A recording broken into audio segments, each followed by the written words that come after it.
the Gaming Legacy Podcast, where we sit down with the legendary figures and giants of the gaming industry who laid the foundation for what is gaming today. I'm Roger Gross, the editor-at-large for Global Gaming Business. This is a very special edition of the podcast because we sit down with Art Manteris, the legendary sportsbook operator and author of the new book, The Bookie, which is a review of his tremendous career. He's certainly a special guest, but today we're doing something we haven't done before, which is to do the podcast live and in person with an audience at the Skinny Bar in Boulder City, Nevada, where both Art and I reside. Art is a member of the Sports Betting Hall of Fame for a career that spans some true milestones. He started out at the Stardust in Las Vegas as a young man and later joined the Barbary Coast sportsbook. He was later hired to run the sportsbook at Caesar's Palace, where he helped to invent and refine prop bets. He was then brought over to the Las Vegas Hilton, where he designed and built the Superbook, the largest sportsbook in the world at that time. Then the Fertitta brothers hired him to run the book's 4 station casinos in Las Vegas, where he spent the last 20 years of his career. He also played several roles in the legalization of sports betting in the U.S., but he's not completely satisfied with how it rolled out, which we'll talk about today. So let's get right to it and talk to Art Manteris at the Skinny Bar in Boulder City, Nevada. A special thanks to Grant Turner and the staff at the Skinny Bar for helping make this happen, and to our videographer, Billy Walker.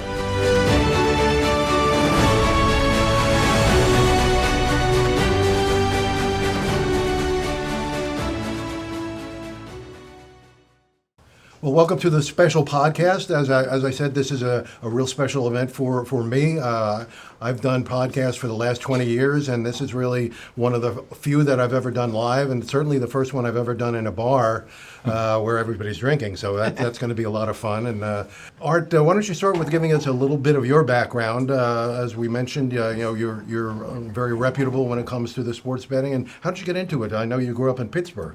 I did grow up in Pittsburgh, and for better or worse, grew up around sports gambling. So literally have been around it all my life. My uncle was a very well-known handicapper that migrated to Las Vegas eventually. My brother Jimmy, and I think we'll talk about Jimmy a little bit later also, but he worked for Uncle Jack in the beginning and became a bookmaker himself, which wasn't the easiest thing for me in getting through licensing and so forth later on. But nevertheless, we sold the same product. We were engaged in the same business, and my cousins and I literally took bets in school, in high school, passed around the old parlay sheets, and envisioned coming to Las Vegas and being bookmakers ourselves, and pursued that a little bit at first. But once I stumbled into the Las Vegas regulated sportsbook industry, that it was game over. There was nothing else that would have interested me, and I knew that I was going to be a lifelong Las Vegas resident pretty early on. Sure. So sports betting was illegal in Pittsburgh when you were growing up. Sure. How did your uncle get around that? Well, it was confusing to us as kids because it was so open and transparent. And I tell a story in the book about going to a candy store that our uncle used to take us to from time to time.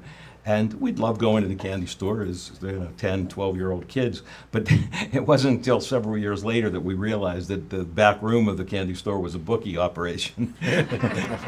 But even in our schools, the principal, the teachers would make bets also and talk about them openly in the classroom. So it wasn't something that was really frowned upon. Mm-hmm. And I never looked at it as an illegal vice. I looked at it as a fun business. Mm-hmm.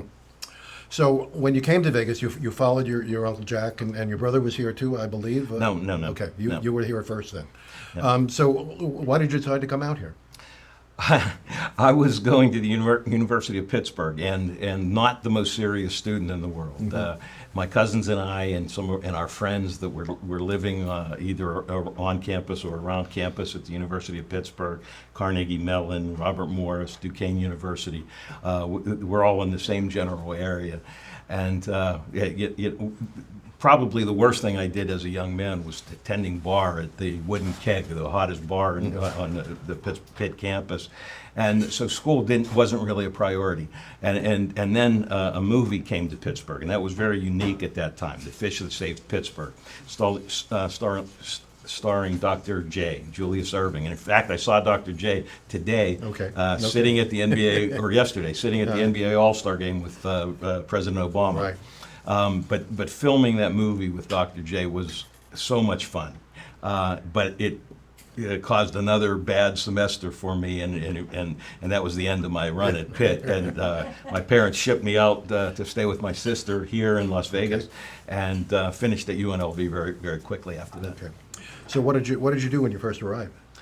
When I first arrived, I was actually intending on pursuing a career as a stuntman. I had a job as a stuntman in this film, and it was a blast. And my scenes were really good. And the director of the movie offered me a job and told me what to do to prepare, and invited me to Hollywood, and I intended to pursue that, but I needed to get my degree first. Right. So my stop in Las Vegas was just to get my sheepskin, get out of school, and then go on to LA. But like I said, once I started working in the sportsbook industry, which started at the Fremont Hotel downtown, morphed into the Stardust a year or so later. But once I got into the business, I was done. That was it. Well, we didn't mention that you were an athlete as well in Pittsburgh. You played some basketball and made a lot of connections there that you use later in life as well. Yeah, I mostly played baseball, and I did envision having a baseball career as a young man, but that quickly fizzled as I got older. But playing basketball, was helpful to me, and actually helped me get that role in the Fish and Safe Pittsburgh, because I was the same size and could play for one of the actors that did not have much talent on the court. Right. Good actor, but he couldn't play. Okay. So when you first got here, sportsbooks were really not part of the casinos. They were kind of standalone operations, and the casinos didn't really see them as moneymakers. But then you got a job at the Stardust, which at the time was the sportsbook in the world, basically. All of the lines came out of the Stardust. They did. It was a big operation, but I followed the Lefty Rosenthal era. But his people were still running the Stardust and running the sportsbook. And it's true that there wasn't many sports books in the hotel casino industry at that time. They were primarily standalone places. Santa Anita Sportsbook, Churchill Downs Sportsbook were probably the two most well known at that time. But I can't go through that era without mentioning Senator Howard Cannon, senator from Nevada, who successfully lobbied for the reduction of the federal excise tax on sports gambling. Right. And the excise tax went from 2%. It actually had been 10% at one time, then went to 2%, and Howard Cannon was instrumental and successful in changing that to 1/4%. And that's when the hotels started getting into the business. Okay, great. So I remember the famous book that Bob Stupak, the guy who invented the stratosphere, he made the '83 Super Bowl. I mean, he middled it and explained what middled mean. Yeah, and he's not another Pittsburgh guy, and he was a big gambler. And in fact, he had talked to me a few times as a young man to come and join him and build a sports book. Right. Didn't work out. It wasn't the right move for me. But he was a legitimate gambler and a legitimate showman, and had some visions that came to fruition. Yeah, no question. So the Stardust, I know. Excuse me 1 second, Roger. And by the way, his father was a bookie in Pittsburgh. Okay, there you go. The Pittsburgh connection, right? Yeah. So the Stardust was an incredible place. It had a bank of telephones outside the sportsbooks, were the highest grossing telephones in the world at that time, way before cell phones or faxes or anything. And as soon as the lines were posted, people the sportsbook runners would run to the telephones, right? That's right. And that reminds me of another Jimmy story. And in fact, I tell it in the book about how he was the first man in the country, to my knowledge, that carried a purse, and he literally carried a black leather purse filled with quarters. And the reason being, of course, payphones were great in those days if you didn't want your phones tapped. Right, exactly, right. So then you went on to the Barbary Coast, which is now what, the Cromwell. The Cromwell, and then it's going to be the Vanderpump or something like that. I lost track a long time ago, but that was a place where you really learned a lot, because there were that wasn't a main sports book, but it was still a pretty big one. Tell the story about when your bosses left you alone on a big fight night. I mean, that was always funny to me. Well, I did learn a lot at the Stardust, and unfortunately, not all of it was Sure, right, yeah. good things to know. But it did help me in my career because I realized some of the things that were going on behind the scenes. Right. And I needed to get out of there Yeah. at that time. And fortunately, my uncle introduced me to Michael Gaughan, who was great and a Right. great guy to work for. And that's and my boss when I went to the Barbary Coast was Jimmy Vaccaro, who was a lifelong friend. Sure, yep. He and Sonny. So Another legend in the sports book industry. Yeah, sure was. And I have some great stories about Jimmy in the book as well. Yeah, the night that you're talking about was the night of the Leonard Hearns fight. Right. Their first fight, and that was my first day on the job at the Barbary Coast. And when I went in, Jimmy, Uncle Jack, Michael Gaughan, Frank Toady, and the rest of the management team left me there to run the book by myself. Day one, and I did it. But I asked them the next day. I asked Jimmy Vaccaro. I said, Jimmy, how could you leave me here by myself on that? And he said, Kid, I knew you were going to sink or swim, and he was right. I did, and I swam. Well, you had massive lines, right, coming trying to place bets. Yeah. That was before the days of kiosks. And it was when things were still handwritten. Yeah, right. And again, that was the best education that anybody could get in the business because you not only had to write the bets accurately, you had to grade them and parlays and teasers and Right. horse side, quinellas and exactas. Grading those things manually and paying them on the fly was pretty complicated. Not too many people could do that today, I can Right. assure you. Well, Michael Gaughan is another legend in the business. Born of a legend. His father was Jackie Gaughan, who opened El Cortez downtown, and Michael ran the Barbary Coast until he opened South Point, and he's still running South Point. Still running South Point. Michael, if he was here today, he would tell you that once you're my guy, you're always my guy. And he says that to me when I see him sometimes, and I appreciate that so much Right. because, and he was a great boss to work for, and he was so helpful to me and my family at different times in our lives Right. when we needed help. And your cousin is still running the sports book at South Point. He is, and does a great job. Chris Andrews, we're talking about, great bookmaker, very successful. And Michael and Frank are still the guys in charge of the property. One time there was a day when I used to take my staff. We would have what was called a party bus, and there'd be 18 or 20 of us that we would go out to lunch and then do something educational and entertaining for the management team of my operations. And we started downtown, ate lunch downtown, and then started up the Strip, visiting every sports book along the way. And, you're looking at screens and televisions and carpet and scratch sheets and everything else, just taking notes on what everybody else was doing. And finally, at the end of the day, we come to the South Point, and I tell everybody, now I'm going to take you where all the customers are. And sure enough, the place was packed. Sure, right, yeah. They still have the dollar hot dog right there. Right. I think it's $1.25 now. Okay, they raised the price. Yeah. So then you went on to Caesar's Palace. I mean, talk about a legendary casino in those days. That was the casino on the Las Vegas Strip. What made you go over there? Well, I was getting antsy at the Barbary. I wanted to be a manager or at least a supervisor, and so I was looking at every sports book, putting in applications and resumes, and Michael actually put in a good word for me at Caesars. Recommended me to the legendary casino manager Moki Facento, Al Facento Sr., who was a great guy and a great casino operator and another person that I was so privileged to work for. And Moki and I hit it off right off the bat, and he hired me quickly and brought me into Caesars. And I was only at Caesars that time around for 2 years. Yeah. But it was the greatest education and very rewarding. But my life changed dramatically in those 2 years. Yeah. I went from a happy-go-lucky kid Yeah. to a serious businessman during those 2 years. Well, they were definitely serious at Caesars. I worked for Caesars early on in Atlantic City as a dealer there, and they didn't fool around at Caesars.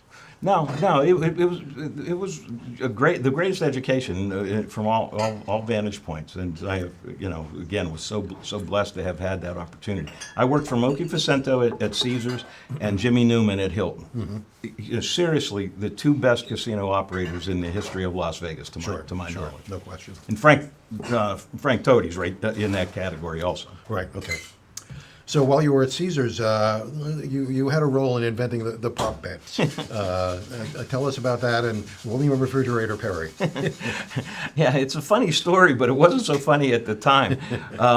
We were booking the Super Bowl in 1985 between the Patriots and the Chicago Bears. The Bears were a very dominant team, had the greatest defense people had seen in a long time, at least since the mid-'70s with the Steeler defenses. And two of my staff members came to me, Jimmy Mastriani and Chucky Esposito, came to me and said, "Why don't we put up a prop on the fridge to score a touchdown in the Super Bowl?" And I thought about it. I said, "Yeah, it might get a little ink. Let's try it." We put it up. We got killed on the prop financially. All the money was on the fridge to score, and we lost a lot of money. We lost $250,000 on that prop alone, which at that time for a standalone property was a lot of money. And it got so much media attention, so much PR that it was flabbergasting. And the next day, we won the game. We beat the game a little bit, but we lost it all back on that prop. And the next day, Henry Gluck, the chairman of Caesars World, who I spoke to once in my life, and this would be it, calls me, and my secretary comes to get me, says, "You have a call from Caesars World waiting in your office." And I said, "Oh, no, this is going to be the end." And I go back, and Mr. Gluck congratulates me and says, "Well done, young man." And I said, "Mr. Gluck, we did not do well on that prop." And he said, "Kid, we could not buy the kind of publicity that you generated for Caesar's Palace." And he thanked me, congratulated me, and hung up, and I was flabbergasted. But I did walk away knowing the power of sports marketing. Yeah. And so it was a lesson well learned. Sure. And yeah, the props, that wasn't the first prop ever offered, but it was the biggest. Yeah. And it was very impactful, and it did change the industry, and that's such a big part of the industry now. Sure. Well, we've just seen the Super Bowl in the last couple of weeks here, and boy, how many prop bets did they have? Thousands of prop bets, right? I mean, yeah. It's now they take more money on the props than they do on the game itself. Yeah, no question about that, for sure. Yeah. So then you went to the Las Vegas Hilton. What made you go over there? Well, for what it's worth, as bad as that prop was, it did get the attention of the industry, including the executives at the Las Vegas Hilton. Right. John Stremp, Dennis Gomes, Mr. Hilton, all took notice and invited me over to talk about building their big project, the Superbook. And I was very flattered. I was very, very happy at Caesars. I really wasn't looking to leave. Right. But I knew what the Hilton was building. And once I got to know the senior management team, I was all in. And they hired me right away, and I went over right away. And they had a shell built at the time that I went there in mid 1986, and by December 1986, we had filled in all the gaps, built the book out, brought in a lot of new technology, especially into the display side, and we were off and running. And the project was very, very well received by the local community, the international press, the gaming press. It was a home run. Yeah, well, it's and by the way, what was very noticeable,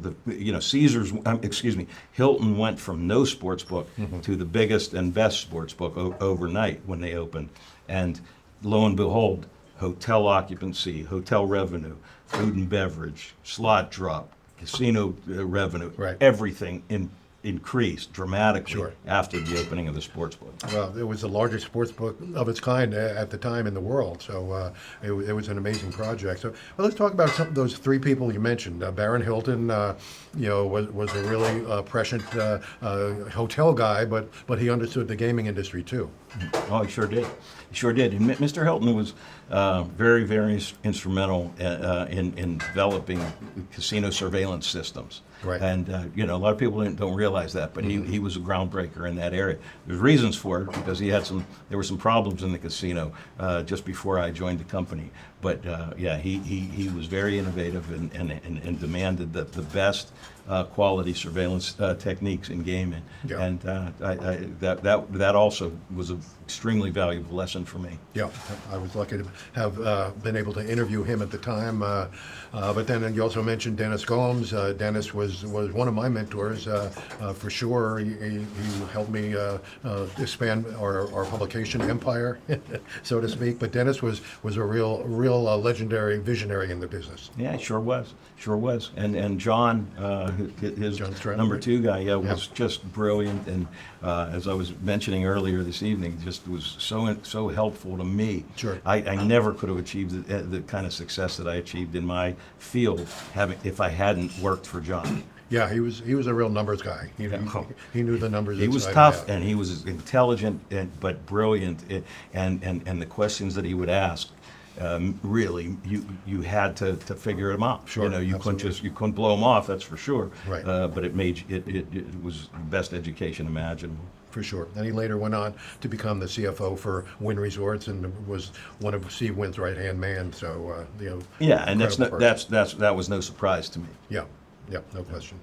So then the last stop of your storied career was at Station Casinos, and you were lured over there, I guess, by the Fertitta brothers. I was, and I had talked to them off and on for a number of years, but it wasn't cost effective for them Sure. to reach out to me at that time, and it wasn't something I was interested in Right. at that time. And then eventually, there was a group from L.A. that bought the Las Vegas Hilton, Ed Roski, who now owns the Silverton Right. Hotel and Casino. And that deal fell through. But Mr. Roski came to me. I was the first person at the property after the sale was announced. I was Yeah. the first person, actually through local attorney Bob Fess, who was representing Mr. Another Roski. one of my mentors, by the way. Yeah, great guy. Yeah. But Bob and Mr. Roski called me and talked to me, and I said I would consider it if I can build the executive team. I want to work with you directly to build the presidency, the CFO, the marketing director, and so forth for the property. And he promised me that I could do that. And so yeah, it interested me very much. I agreed to join him. But then the deal fell through. Yeah. For a lot of reasons. The deal fell out at the last minute. And so now I felt very uncomfortable, staying with Hilton, which was Right. then had become Park Place Entertainment under Arthur Goldberg. And Mr. Goldberg was tough. He was a Very tough. tough guy to work for, and he had eliminated the position of a lot of Hilton executives. Yeah. But for whatever reason, he retained me, and now he was asking me to stay, and I just wasn't comfortable doing that. And then I called Lorenzo Fertitta and said, okay, now I'm ready to talk. Yeah. And then within days, I signed a deal with him. Right. But ironically, though, Blake Sartini was the president and CEO of the company. Right. Frank and Lorenzo were Sure. whatever they were, chairman and Right. whatever else. But Blake, who I knew, we worked together as young men at the Barbary Coast. Right. So Blake, I was going to be working with Blake and for Blake, and my family and I went to Europe. I took a month off, left the Hilton, took a month off, and then I was going to start at Station Casinos. When I came back, I called Blake's office, and the secretary says, Blake's no longer with the company. I couldn't believe it. can't I win, was right? shocked. Yeah. After yeah, that one? Yeah, but Steve Cavallero, who you might know. Another good one, yeah. Yeah, he was the president, and he was also an old friend, Sure. and it worked out well. Well, you had to develop, what did they have at that time, 9 or 10 properties? Ooh, if I remember right, I think it was 8. Yeah, And okay. it was literally right before 9/11. Right, When I right. started Okay. there, weeks before 9/11, and I was just getting my feet wet, just getting to meet some of the hotel general managers and so forth, watching the news one morning, watching my wife on the news that morning right. as the planes crashed into the World Trade Center, and changed the industry, Everything changed our changed, yeah. country. Yeah, everything changed at that time. Right.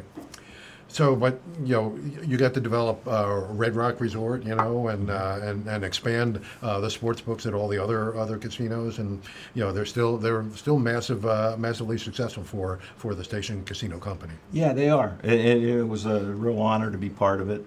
I thought when I went there that they would benefit from my experience Right. and my knowledge, but I didn't realize how much I would learn from the company. Yeah. And the company is Yeah. extremely smartly managed. Sure, no question, and there's still some great people there. Scott Krieger is now in Steve's position, another Yeah. good guy, so they just have the way of making their employees feel like family. Yeah. And you have some stories in the book about that. We won't go into them right now, but how they took care of you. So it was really touching for sure.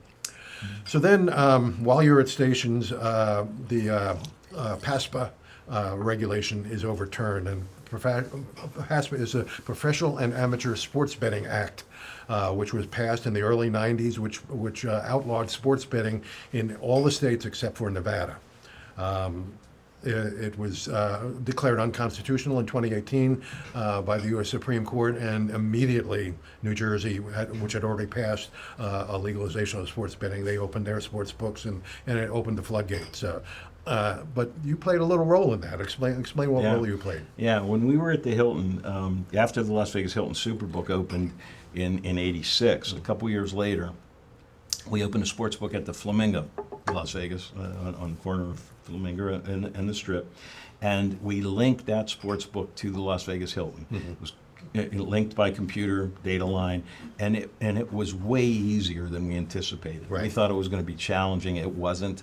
The systems were put in by Vic Salerno, my longtime friend. The odds boards were integrated, the betting pools were integrated, and it was just a seamless opening, and it was the first such interface of its kind in the industry.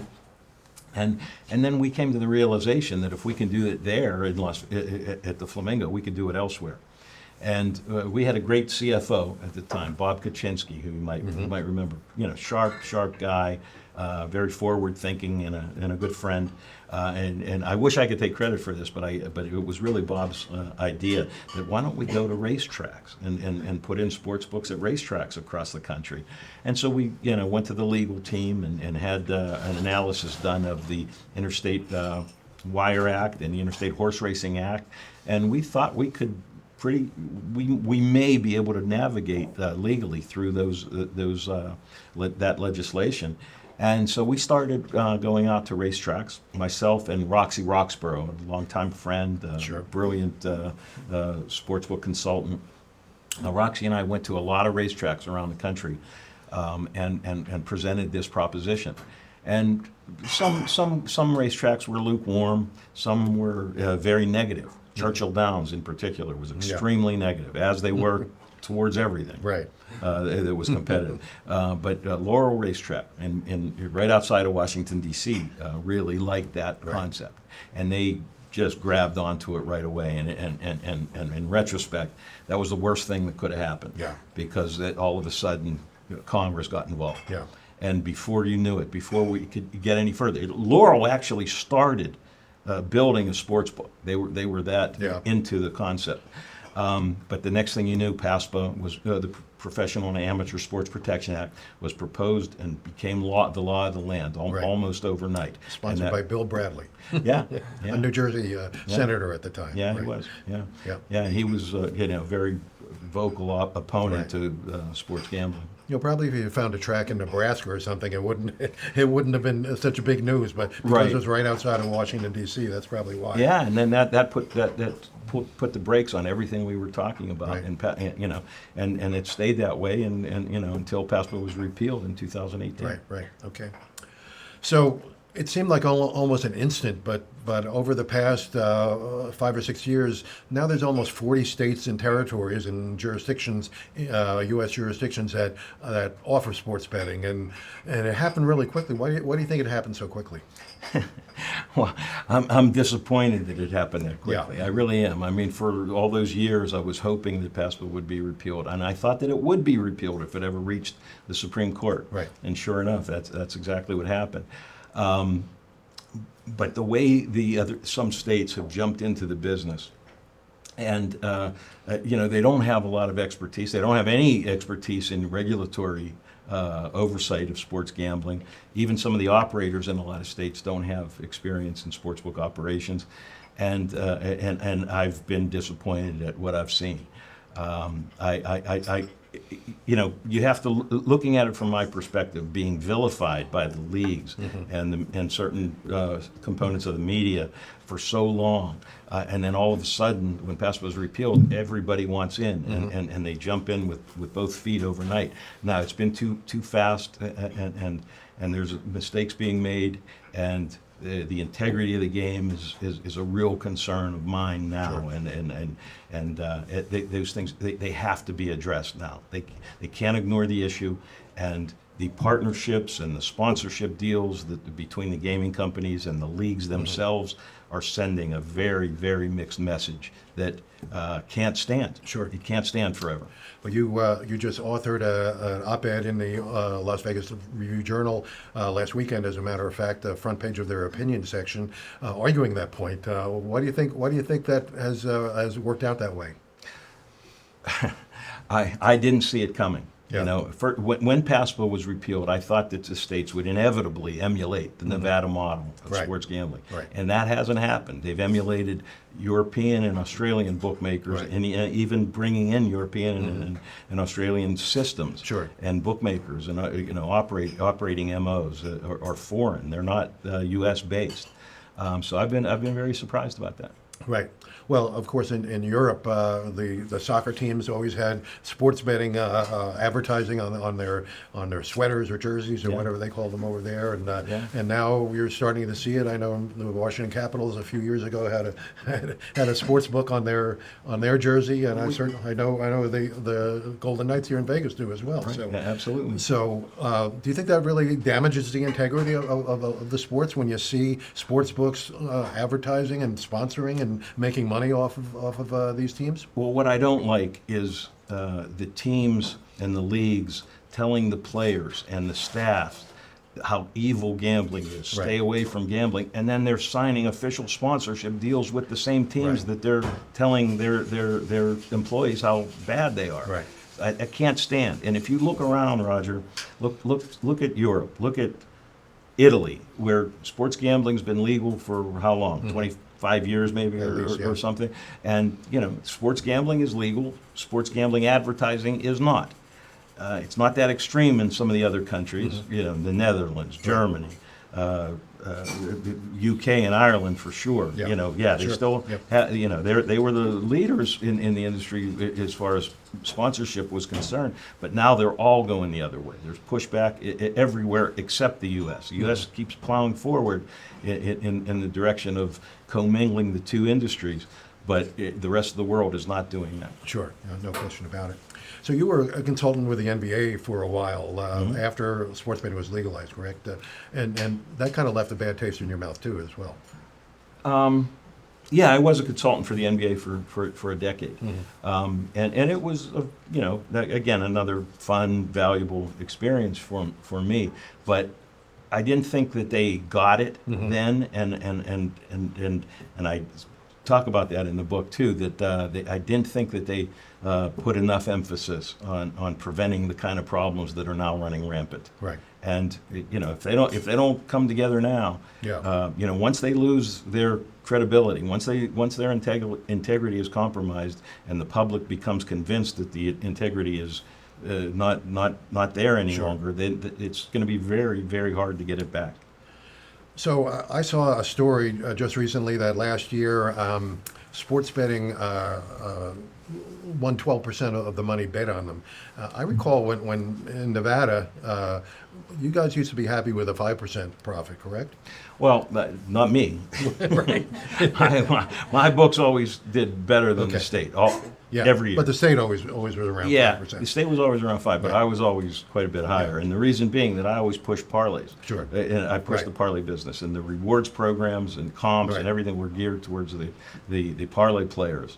And I always had a tremendous business with parlay players and took high limits on parlays, and it inevitably held really high. So what I tell people today, everybody asks me, what's your best advice for sports gamblers? My first advice is don't bet parlays. Yeah. Bet straight Right. bets. Which, Exactly right. Yeah, and Yeah. so I mean that's the only shot you have. Any successful long-term sports gambler is a straight better, nothing else. So a lot of the states that have legalized sports betting and kind of did so in a rational manner with reasonable tax rates are now raising their tax rates pretty immensely. I know New Jersey just went from 15 to 21%, and now a state like Illinois just added a 50-cent fee for every sports bet made. And of course, the sports books are passing it on to the bettors, and Michigan's considering that now too. I mean, are they kind of killing the golden goose? I think they are. Yeah. But they should, those states should have recognized early on that the sportsbook industry, the sportsbook business is not as profitable as everybody thought. Yeah, it's popular. People love it. They love to engage in it. It's a great draw to the properties in some cases, or a great opportunity to sign people to your mobile app and the rewards club and so forth. But the sportsbooks themselves are very expensive to operate. The whole percentage is much lower than most casino games, Right. and it's not the revenue-producing area that people thought it should Right. be. I always looked at sportsbooks. Now my sportsbooks were always successful, for a long time.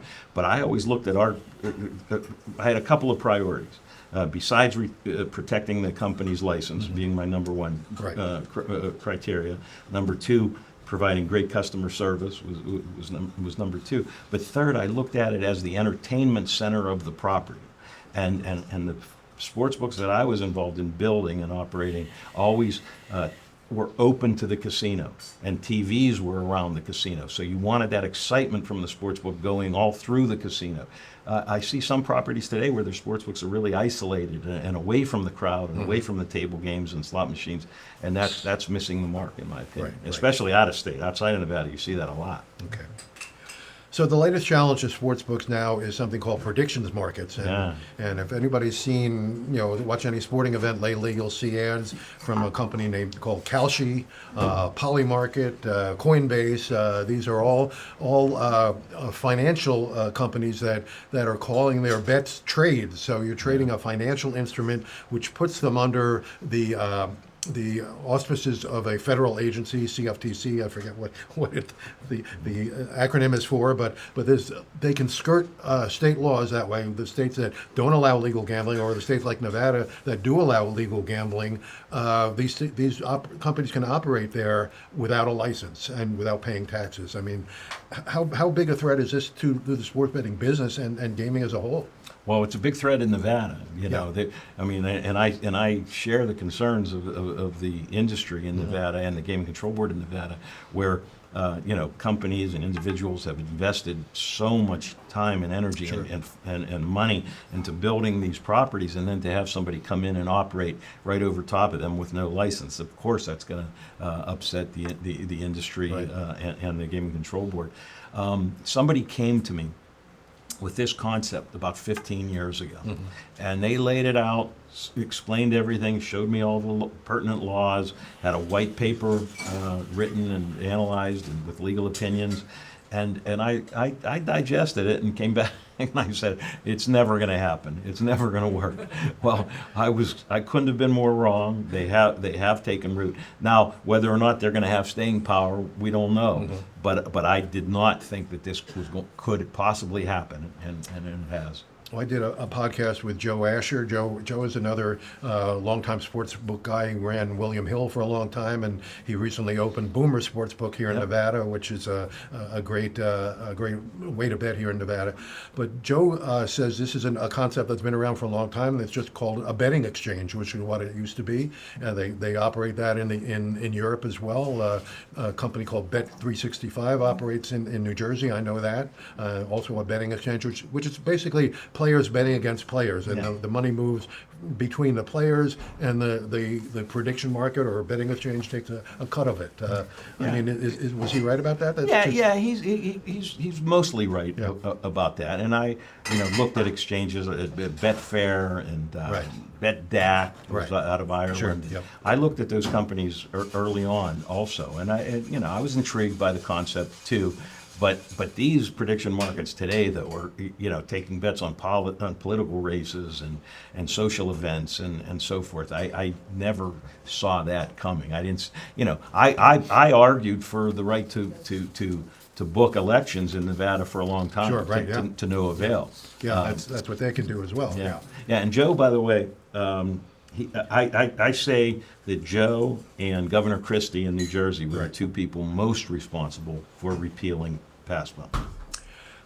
Well, I'd like to defend Christie, but there's actually a senator from North Jersey, a state senator, that pushed that bill until Christie couldn't push it away anymore. What was his name? I'm forgetting his name, Ralph something, but I can't think of it. you remember, Howard? I don't remember it, but It'll come to me. He pushed it for a long time, and finally Christie got on board. But I give him credit. He should be in the Hall of Fame, not Christie. I think he is. Yeah, exactly. So, I really enjoyed your book. I mean, every page I turned, I knew somebody's name, but the stories were fantastic too. And you tell some really, really great stories about your family and really touching and emotional stories. And I don't really want to go there because I'll get emotional, you'll get emotional. But you tell a story about your brother. He was kind of, I guess, the black sheep of the family for a while there. And tell that story, if you will, without going too emotional on me. Okay. Well, Jimmy, yeah, he was 14 years older than me, so there was quite a gap, and he was off to the Army, when I was little. But when he came back, he tried a few odd jobs here and there. But once he started working for Uncle Jack and then got into the bookmaking world, he was hooked too, and he became quite good at it, quite fast. And I love Jimmy. He was far different personalities. He was a fighter and a brawler and a flamboyant personality. He always drove the best cars and the best watches and the best clothes and so on and so forth. Much more so than I ever did.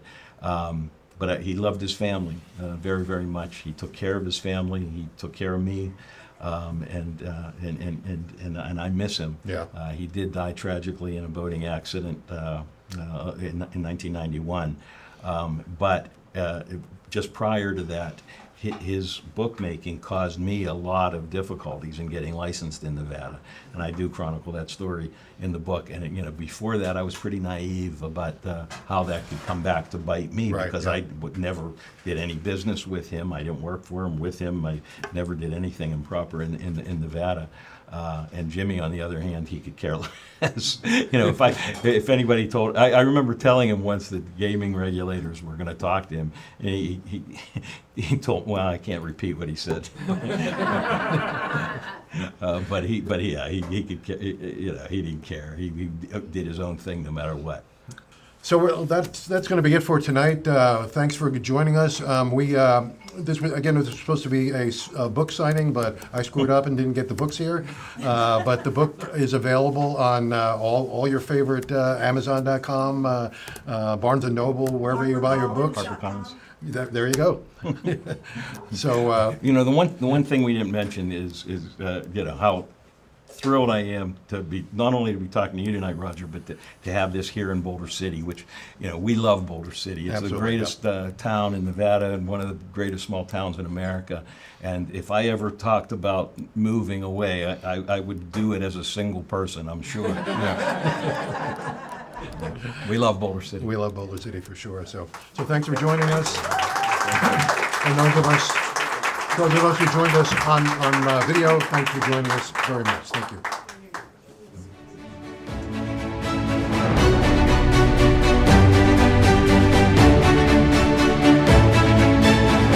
Thanks for joining us on the Gaming Legacy Podcast. To buy a copy of the Bookie, visit your favorite bookseller or go to HarperCollins.com.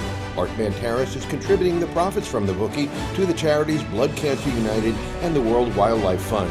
Special thanks to Grant Turner and the staff at Skinny Bar in Boulder City, Nevada for hosting this podcast, and to our videographer, Billy Walker Media. To learn more about topics discussed on this episode, visit ggbmagazine.com. So we'll see you next time on the Gaming Legacy Podcast.